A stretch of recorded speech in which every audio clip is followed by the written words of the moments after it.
The boardroom bluff. I should have known something was off when Archer Rhodes showed up to the meeting wearing sneakers. Not just any sneakers, limited edition Nike Dunks worth more than my monthly rent. Billionaires have their own dress code, I guess. Marcus Kelly, he said, giving my hand a quick, efficient shake.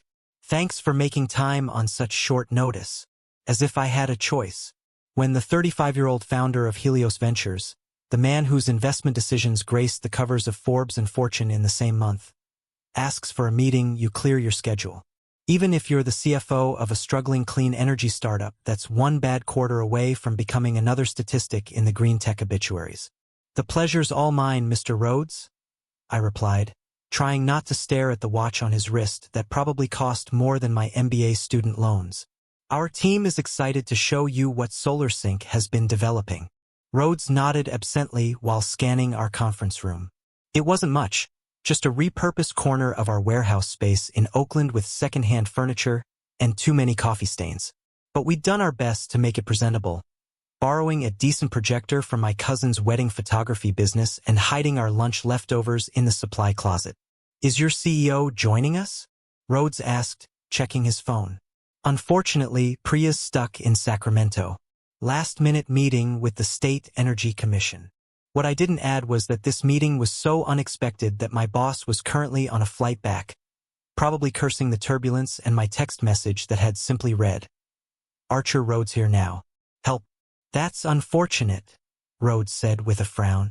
I was hoping to meet the full executive team. I swallowed hard. Our CTO, Dwayne, should be here any. The conference room door burst open, and Dwayne Chan rushed in, wearing his standard uniform of faded jeans and a Star Wars t-shirt that read, That's an O-Moon. His laptop was precariously balanced on a stack of papers, and his wild black hair suggested he'd either just rolled out of bed or stuck his finger in an electrical socket. With Dwayne, both were equally possible. Sorry I'm late, he announced breathlessly. Was finalizing the prototype schematics and lost track of... Oh, he stopped short when he saw Rhodes. Holy shit, you're Archer Rhodes. Rhodes's lips twitched. Last time I checked. I shot Dwayne a professional look that he completely ignored. Dude, I watched your South by Southwest keynote like 17 times. Dwayne gushed. Your prediction about quantum computing applications in renewable energy? Spot on. Before Rhodes could respond, the door opened again, and my stomach dropped. It was Vera, our building's septuagenarian receptionist / male clerk / occasional office manager. She wore her usual floral dress with a cardigan that had seen better decades and orthopedic shoes that squeaked with every step. Marcus, honey, she said, completely oblivious to the tension in the room. You've got a package that needs signing, and since I'm leaving early for my grandson's cello recital, Vera, we're in the middle of a meeting, I said through gritted teeth. Oh, she finally noticed Rhodes and broke into a wide smile that showcased her slightly crooked dentures. Well, aren't you a handsome young man? Are you Marcus's brother? You don't look alike, but families are so diverse these days. I felt my professional demeanor crumbling. Vera, this is Archer Rhodes. He's a potential investor. Mr. Rhodes, this is Vera Thompson, our... Perfect, Rhodes exclaimed, clapping his hands together. Exactly who I was waiting for. Dwayne and I exchanged confused glances. Ms. Thompson, Rhodes continued, would you mind joining our meeting today? Vera looked as bewildered as I felt. Me? Oh, I don't know anything about all this tech business. I just make sure the mail gets sorted and remind these geniuses to water their plants. Rhodes was already pulling out a chair for her. I insist. In fact, I've made it a personal policy never to invest in a company without having someone like you in the room. Like me? Vera asked, patting her silver hair self-consciously. Someone who isn't caught up in Silicon Valley groupthink, Rhodes explained. Someone with real-world perspective. I felt a knot forming in my stomach. This had to be one of the eccentric billionaire tests I'd heard about from other startups. Last month, Rhodes had reportedly asked a potential investment to pitch him while they both stood in San Francisco Bay up to their knees in water, supposedly to see if they could maintain focus in uncomfortable situations. Vera was settling into her chair, looking both flattered and confused. "Well, if you really want me here, I wouldn't have it any other way," Rhodes assured her. Then he turned to me with a smile that didn't quite reach his eyes. "In fact, I'll bet your presentation will go twice as well with Ms. Thompson's input." "A bet?" I repeated uneasily. Rhodes pulled out his phone. "Let's make it interesting. $1 million says that by the end of this meeting, Ms. Thompson's perspective will fundamentally change how I view your company." 1 mil. I couldn't even finish the sentence. "Too small?" Rhodes asked innocently. "We could make it 5. "Mr. Rhodes," I said carefully, "I'm not comfortable betting on." "I wasn't asking you to match it," he clarified. "This is my wager to lose. If Ms. Thompson's presence doesn't dramatically improve this meeting, I'll invest $1 million in SolarSync anyway, as a consolation prize." His smile turned sharp. "But if I win, if she does make a difference, I'll invest $5 million. And I get to tell this story in my next TED Talk." Dwayne kicked me under the table and mouthed, "Take the deal, you idiot." What choice did I have? SolarSync needed capital, and even the consolation prize would keep us afloat for another year. But I knew this wasn't really about money for Rhodes. With an estimated net worth of $17 billion, $1 million meant nothing to him. This was about entertainment, another startup dancing for his amusement. "Fine," I said coolly. "But Vera gets a consulting fee for her time today." Vera straightened in her chair. "Now we're talking. My grandson's cello isn't getting any cheaper." Rhodes grinned. "I like you already, Miss Thompson. Shall we begin?" And so our most important investor pitch to date began with our 72-year-old male clerk sitting at the right hand of a billionaire in designer sneakers, while our CTO tried to discreetly wipe coffee off his "That's No Moon" shirt. Dwayne launched into our technical presentation, explaining SolarSync's breakthrough in solar panel efficiency. Our panels could generate 32% more electricity than current market leaders, while using a manufacturing process that reduced toxic byproducts by over 40%. The science was solid, the prototypes were promising, and our early field tests had exceeded expectations. But 10 minutes in, I noticed Rhodes was barely paying attention. Instead, he was watching Vera, who was knitting what appeared to be a very long scarf while occasionally glancing up at Dwayne's slides. "Ms. Thompson," Rhodes said suddenly, interrupting Dwayne's explanation of our proprietary coding process, "what do you think of all this?" Vera looked up from her knitting, startled. "Me? Oh, I don't understand half of what Dwayne's saying. Bless his heart. All those acronyms might as well be alphabet soup." "That's precisely what interests me," Rhodes said. "If you don't understand it, how many other people won't? The average homeowner doesn't care about nanometer scale improvements or conversion efficiency percentages. They care about saving money and maybe feeling good about helping the environment." I winced. He wasn't wrong. "Well," Vera said thoughtfully, setting down her knitting, "all I know is my energy bill keeps going up, and my Social Security doesn't. My neighbor Betty got solar panels 2 years ago, but she's still complaining about the cost. Says it'll take 15 years to pay off, and at our age," she shrugged, "we buy green bananas with optimism." Rhodes chuckled. "Exactly. The payoff timeline is too long for many consumers." He turned to us.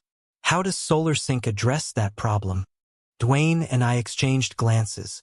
This wasn't where we had planned to take the presentation. "Actually," I said, "our business model focuses primarily on utility-scale installations. The efficiency gains make more economic sense at scale." "So you're ignoring the residential market?" Rhodes raised an eyebrow. "Not ignoring," I clarified. "Just prioritizing where we think we can make the biggest impact fastest."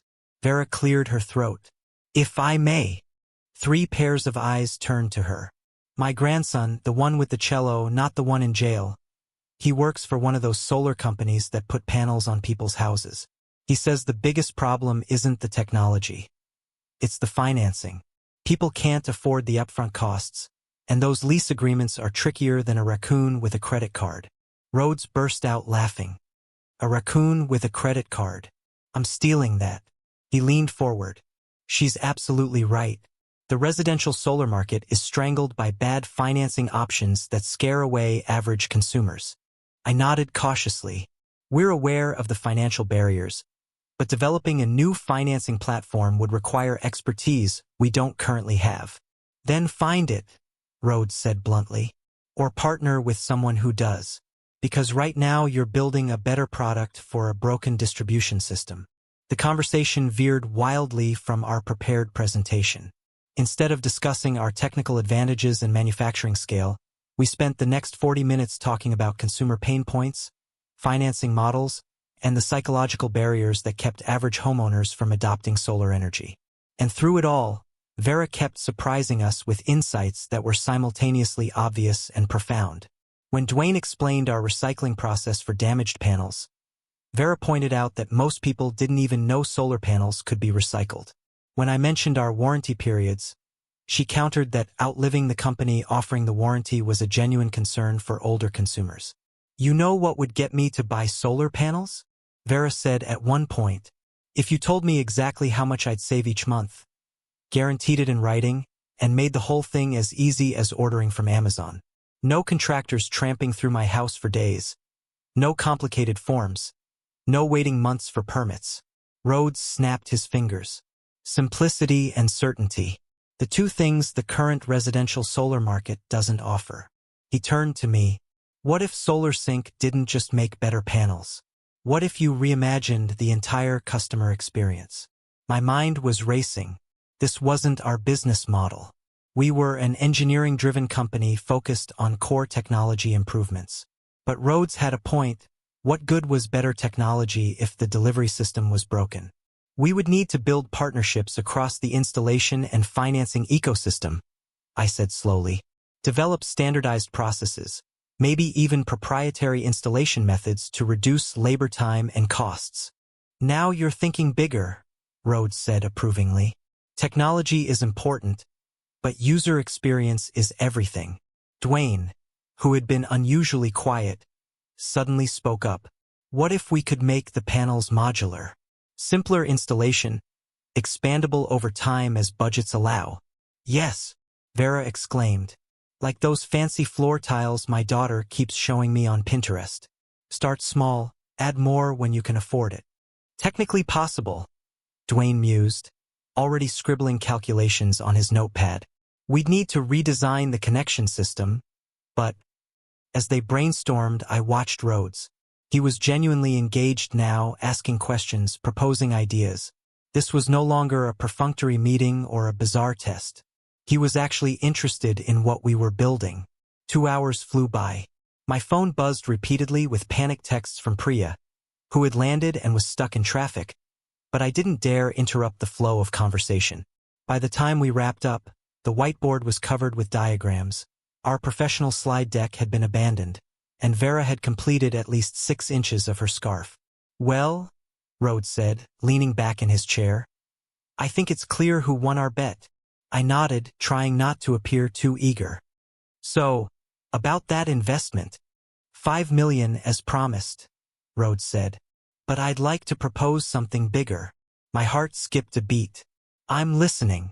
$20 million for a completely reimagined SolarSync. Same core technology, but with a revolutionary delivery model that addresses every pain point Ms. Thompson identified today. He turned to Vera. With your continued input, of course. Properly compensated. Vera blinked in surprise. Me?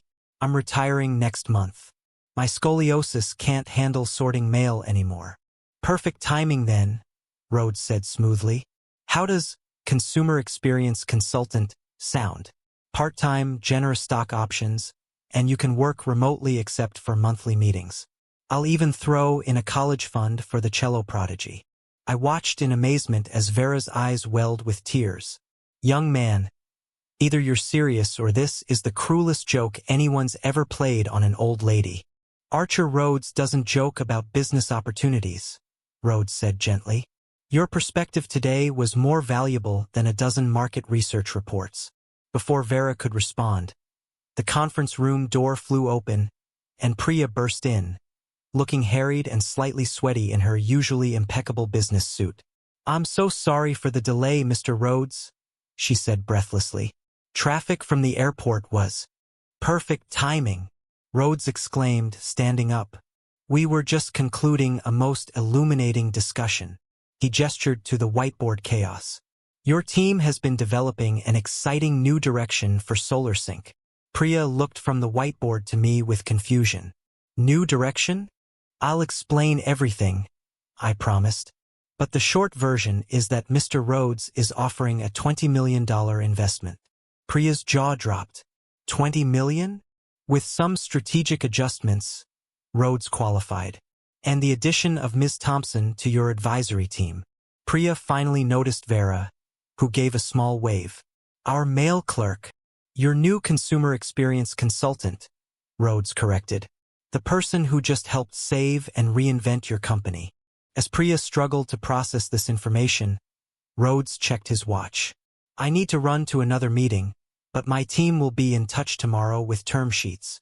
He reached for his jacket, then paused. Oh, and Marcus? I lied earlier. My stomach dropped. About what?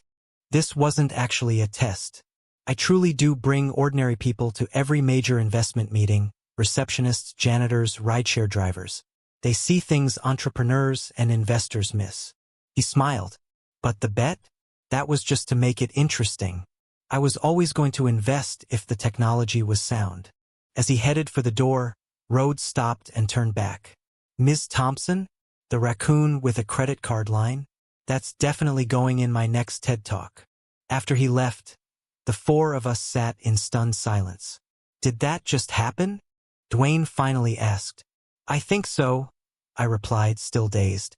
Priya was staring at Vera with newfound respect. So you, our male clerk, just helped secure a $20 million investment and completely pivoted our business strategy? Vera resumed her knitting with a small smile. And got my grandson's college paid for. Not bad for a Tuesday. Huh. But how? Priya pressed. What did you say that was so revolutionary? Vera shrugged. I just told him what any normal person would say about solar panels. They're too expensive, too complicated, and nobody explains them properly. Sometimes the most obvious insights are the most valuable, I said, starting to laugh at the absurdity of the situation. And sometimes a billionaire in designer sneakers brings your male clerk to a meeting and changes your company forever. Priya shook her head in disbelief. I go to Sacramento for one day. 6 months later, SolarSync launched its Power Made Simple platform. Our redesigned modular panels could be installed in under 4 hours by a 2-person team.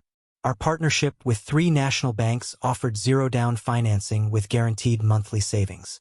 And our sleek app let customers monitor their energy production and savings in real time, with no technical jargon, just dollars and cents. Archer Rhodes' $20 million had grown to $50 million in Series B funding.